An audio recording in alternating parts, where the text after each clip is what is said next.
to threaten people. We'll be like, get it to the president. Because this is the reality. Donald Trump has literally neutered his cabinet, cut their balls right off. Sorry for the language, but that's what neutering is. He's emasculated them. None of these people play the role of traditional cabinet. The only person who tried to, Tulsi Gabbard, had to resign. Now, ostensibly for the health of her husband, and I'm not denigrating that. It's real, but people have managed with sick relatives to stay in office when they're feeling But Trump was unhappy with her because she dared contradict him on some big ticket items like Iran and its nuclear program. And she was disinvited to, participate in broader discussions about Ukraine, about the war in Iran, etc. So she resigned.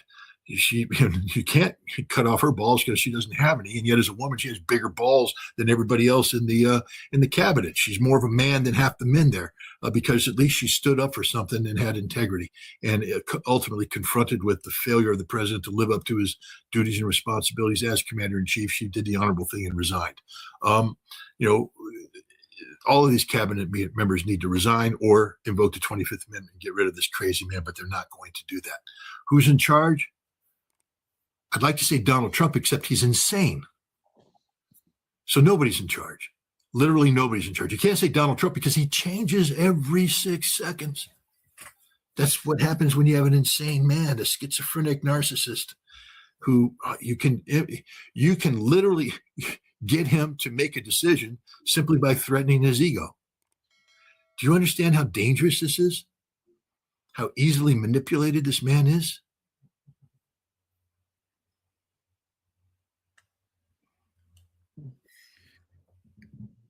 What is your understanding, Scott, of the battlefield between Israel and Lebanon, basically in southern part of Lebanon?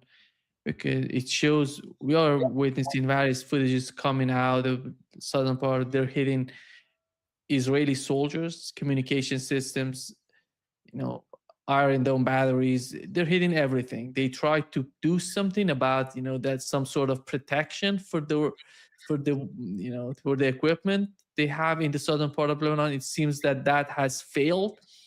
Just keeping their soldiers in a safe place in southern part of Lebanon is becoming one of the greatest challenges that the IDF is facing right now. And what is your understanding of that? Because yesterday they said the yellow line, and we're going to cross the yellow line they draw in the southern part of Lebanon. And it doesn't seem that they're going to be able to hit these FPV drones, because they're getting out of the hand for Israel. They don't know how to deal with that.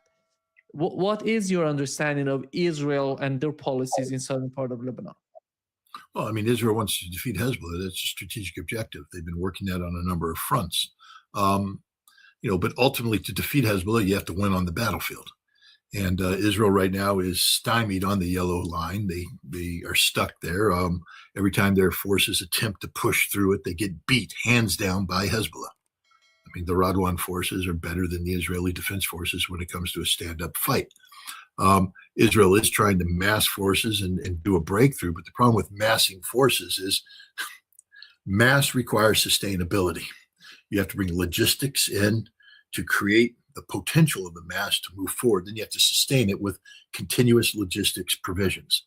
And that means that all you have to do is take a look at where the yellow line is and draw a line back to Israel where the logistics bases are, and they have to get equipment from there, material from there, push it forward through occupied Lebanon. And again, look at the map. It's difficult terrain. It's got limited lines of communication that are predictable. They create funnels, and that's how you start. So what Ukraine's doing, what Hezbollah is doing right now is employing FPV drones, not only to beat down the Israelis on the front lines, but more importantly, to control up to 20, 30, 40 kilometers deep. You have FPV drones right now operating inside Israel, taking targets out. But more importantly, they're interdicting the sustainability, which means you can't do an offense. I can't run an offensive operation with sputtering logistics, because when I commit, I'm committing. I'm telling you to push forward, and there must be reinforcing capability, supporting capability, sustaining pressure on the enemy. The moment you stop sustaining pressure on the enemy's up and they're able to counterattack, pinch off, counterstrike, disrupt, and your offensive sputters out. Welcome to the reality of modern war. And so what Hezbollah is doing right now is, as Israel tries to put forward, they're breaking up the sustainability with these FPV attacks, hitting logistics, hitting resupply, hitting force structure, and Israel doesn't have a solution to it. Hezbollah is just learning how to do this, first of all. They have some, but it's not like an overwhelming number. They haven't come in with a drone swarm yet. They're just learning how to do this. And you saw early on with some of the videos how they're tentative. They come in and a little hesitant in what they're doing, et cetera. They're getting better. They're more and more decisive. I will tell you that if this was Russian drone operators or even Ukrainian drone operators operating with the resources available in either Russia or Ukraine, the IDF would be wiped off the battlefield, eliminated to totality. Because it doesn't know how to operate in this environment. And Hezbollah is getting better and better and better and better, and the Israelis don't have a solution. Maybe they will get a solution at some point in time. Solutions are there, but it requires force structure. You have to develop your own UAV branch, and you have to train them, equip them, have doctrine, have tactics, and make sure everybody's trained up on it. Israel hasn't even gotten off the ground. Hezbollah now has taken some important steps. But now imagine if you're the United States or any NATO country and you want to take on the Russians. You don't stand a chance. None. You'll never get out of the forward operating positions. You'll be dead before you know it, because Russia is drone dominant. Ukraine has drone capabilities that the West doesn't have. Israel has nothing to counter the Hezbollah drone superiority that they enjoy at this point in time. Scott, one of the main reasons that we are not talking about the war in Ukraine is because Donald Trump has created a huge chaos in the Middle East, which has influenced the global economy. And every one of us, I'm here in Brazil, my economy has been hit by the crisis in the Persian Gulf with the Strait of Hormuz. We know what has happened to our economy and how the prices are increasing here in Brazil, for example. So that's why many people want to know what's going on in the Middle East. That's a huge problem, in my opinion, when you look at what's going on in Ukraine, because the escalation is going on and on with the drone attack, Ukrainian drone attack on civilians in Russia, which somehow is escalating. Who's providing these drones? We know the Europeans are doing that. Ukrainians themselves are producing some of them. And what is the outcome of this drone production is the new escalation. That's why Russia used again Oreshnik missile in Ukraine. How dangerous is the situation getting on the battlefield in Ukraine between Russia and Ukraine? Well, on the battlefield, first of all, you have to separate the two. There's a battlefield reality, and then there's this other reality taking place. The Ukrainian long-range drone operations are having some impact on Russia, but it's primarily psychological warfare, mental warfare, people would call it, trying to instill notions of impotence, to sow disillusionment with Vladimir Putin, et cetera. They're not playing to the liberal elites of Russia. They don't exist anymore. They're not politically empowered. They're playing to the true patriots, the people that want to win this war, are now getting the feeling that Russia can't win this war, that Putin won't win this war, doesn't know how to win this war. That's what these long-range drones attack are doing. So they're not having a militarily significant impact. They're having a mentally significant impact, therefore a politically significant impact. And they crossed a red line. They struck a girls. Had this girls, that is a teacher school. Primarily girls died. I think 3 guys died as well. But they're students, teenage students. Had they done this a month ago or 2 months ago, remember the Ukrainians went into Kursk and slaughtered, butchered hundreds of Russian elderly, innocent civilians whose only crime was they couldn't evacuate a village long enough. So when the Nazis came in, literal Nazis came in, they raped them, they murdered them, they dismembered their bodies, they left their bodies to rot. And the Russians have documented everything because these idiot Nazis went in there and they filmed the rapes, they filmed the murders on their cell phones, and then they went out and got killed by the Russians who captured the cell phones and can document the crimes. But that didn't get Russia to change the paradigm. Putin has been running a very well-balanced war that he's winning, by the way. I don't care what pro-Ukrainian social media says. The facts are the facts. Putin has stabilized Russia's economic situation, flipped the script, has a growing economy that's completely mobilized when it comes to defense industry, churning out the weapons necessary. And he has a sound, stable geopolitical base through diplomacy to have, China and others together on, pursuing a multipolar world, and got China to recognize that Ukraine is to Russia as Taiwan is to China. Therefore, China will never walk away from Russia on this. This is all a victory that can only happen if Putin was very pragmatic and patient on the battlefield. You didn't want to get sucked into overreacting in a way that, undid the diplomatic support, disrupted the economic development or recovery, and weakened you overall. You could win on the battlefield, lose strategically. Putin has been slowing it down on the battlefield, winning strategically. But the problem is that this attack at the school at this point in time, it was a straw that broke the camel's back. It just turned out to be the story that the Russian people were no longer willing to stomach. And this had political ramifications, and Vladimir Putin's government is now taking decisive action. Let me explain what has just happened. Ukraine lost the war. NATO lost the war. Europe lost the war. You will not win. They will not win. It's impossible to win because Russia now views this as existential in nature. We're going to be looking at the erasure of Ukraine, the physical erasure of Ukraine. The head of the State Duma on defense gave an interview where he has expanded upon the statements made by the foreign ministry and the defense ministry. But basically, what's about to happen to Ukraine is going to continue until Ukraine accepts unconditional surrender. That's it. So Russia's made that choice now. It's no longer a debate. It's no longer a discussion. We don't have to debate what did Sergei Karaganov mean or what did so-and-so mean. We now know at least what Russia says. Now, we could find out that Russia's all talk, no action. I don't think they are, but I think you're going to wake up tomorrow seeing a completely different reality on the ground, or wake up soon. Russia has given, sufficient notice for people to leave Kiev. I think 48 hours is more than enough notice. So we'll see what happens tonight. It could happen very soon. But it's not just Oreshnik, one Oreshnik. I think you're going to see a whole bunch of Oreshniks. I think you're going to see a whole bunch of capabilities brought in. And this is going to be sustained. It isn't going to let up. This isn't going to be one and done. This is the end of Ukraine. And if Europe wants to play ball, it'll be the end of Europe. I think Russia's at that point right now where they're done playing stupid games with stupid people. That's where we are. Do you think that the war would go to Europe because of the support, because the way that they're producing drones? It's gone to Europe. What do you mean, will it go to Europe? Europe is an active participant in this conflict.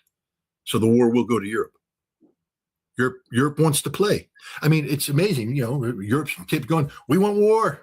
We want it. We want to go to war. France, we're ready for war. England, we're ready for war. Germany, we're really ready for war. NATO, we're ready for war. The Baltics, we're ready for war. Not just ready, but we want war. We're looking for war. We will be at war. We are in war. That is a quote from the Pistorius, the German defense minister. We are at war with Russia. Well, hey, guys, you don't have to ask more than once. You want a war?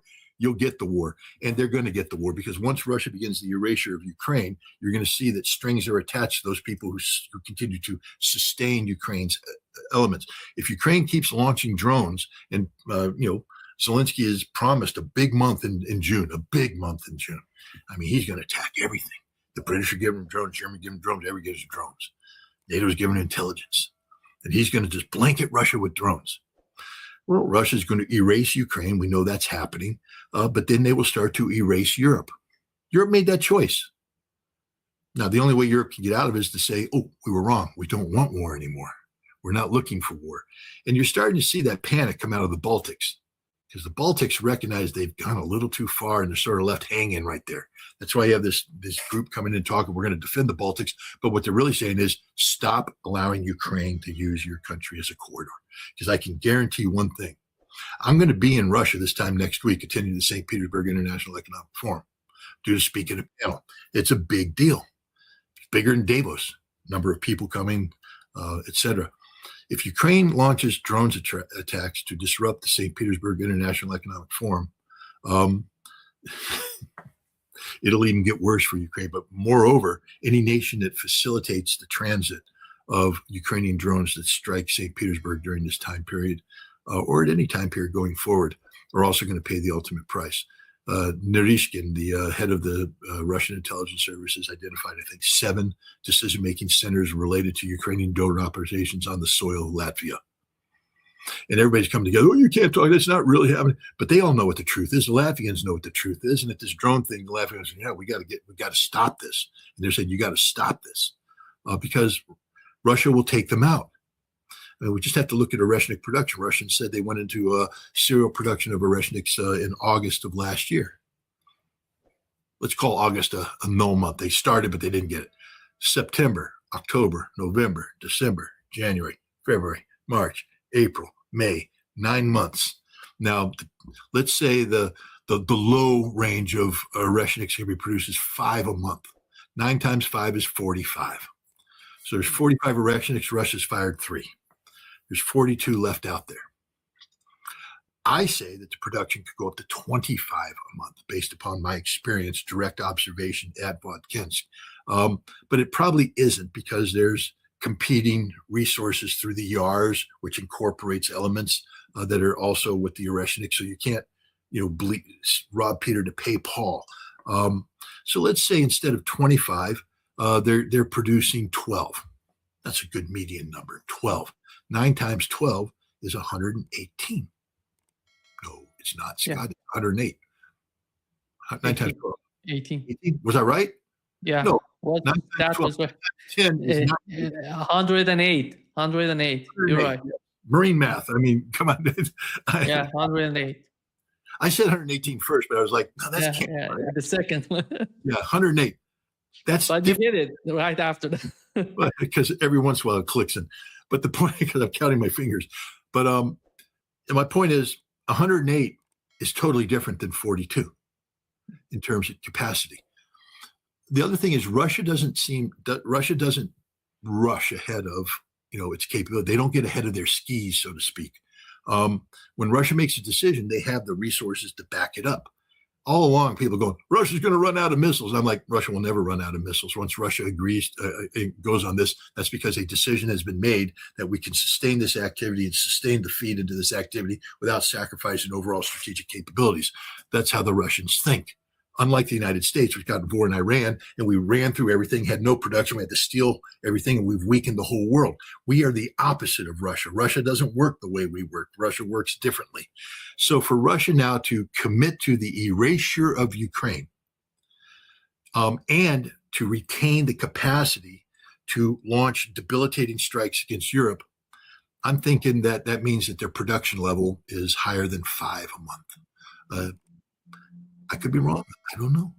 We know also that they have other systems that haven't been publicized. The Russians have bragged about this. They said there's talk about whispers about an Oreshnik 2.0.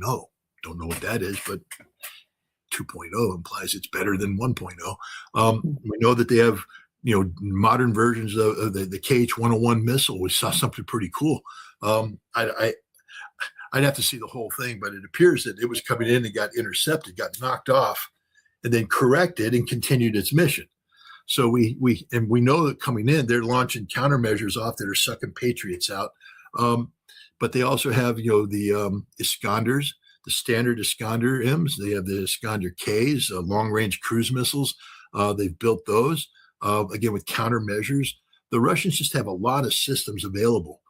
They could even employ the YARS with avant-garde, non-nuclear, hypersonic maneuvering warheads to come in and hit other things. What game does Europe want to play? Russia's ready to play that game. I don't think Russia makes this decision because the Russians think through things, cause and effect relationships.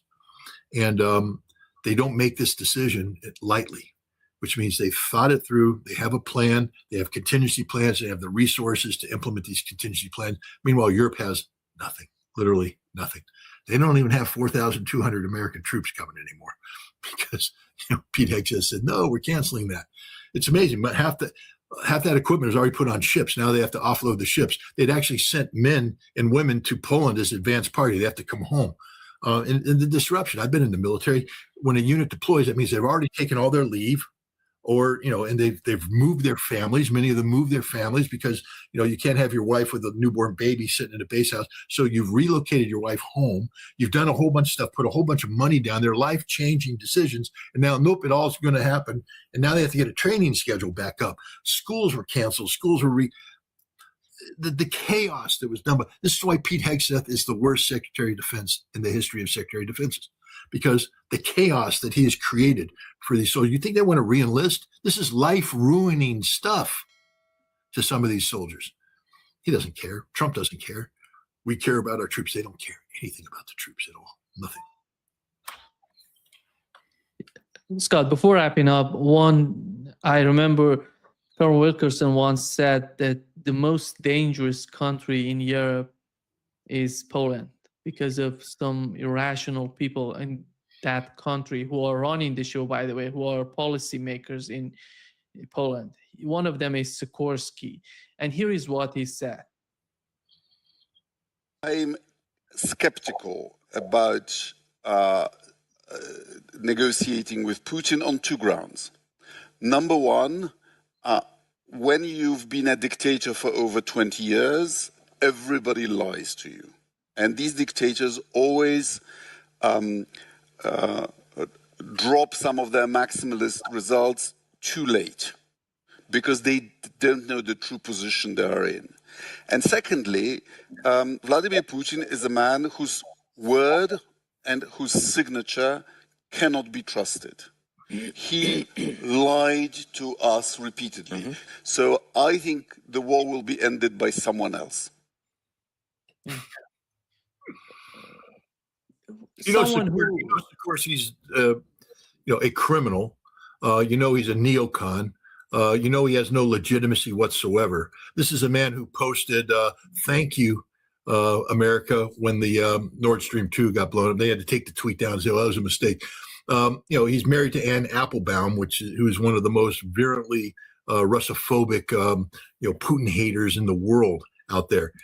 This man lives in his own fantasy world. Nothing he said there was true. Vladimir Putin has never lied about anything. One documented lie. Give me one documented lie. Sikorsky lies about everything. First of all, he's corrupt.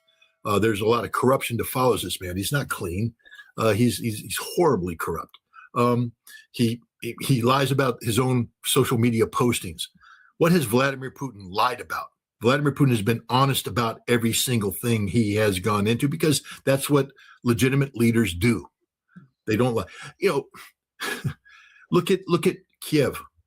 Did the United States and Israel give Iran advance notice that they were going to carry out a decapitation strike on February 28th? No. Were civilians impacted by that? So under international law, you're supposed to give advance warning, adequate advance warning to any military strike that may impact civilians. That's a requirement by law. Vladimir Putin is the only leader in the world today that gives that kind of advance notice. He's the only one. Only one. Iran did. I'll give Iran credit. Iran gave the Israelis advance notice. They would always say, this is what we're going to strike, leave. So Iran, amazing. Iran also abides by international law. It's funny how that works out.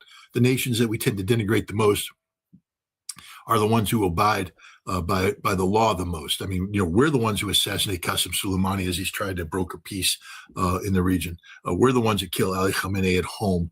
But the Iranians give Israel advance notice. They're going to strike a place. They leave. And Russia has done the same thing in Kiev. So Sikorsky is crazy, but Sikorsky is not Poland.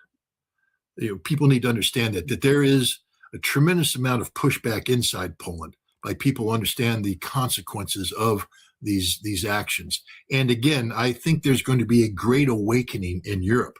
Yes, voices like Sikorsky and others are going to be magnified now when Kiev gets erased. See, this is what we told you about Russia. But the rational thinkers are going to go, well, you did that. You created that condition. You made this happen. And now you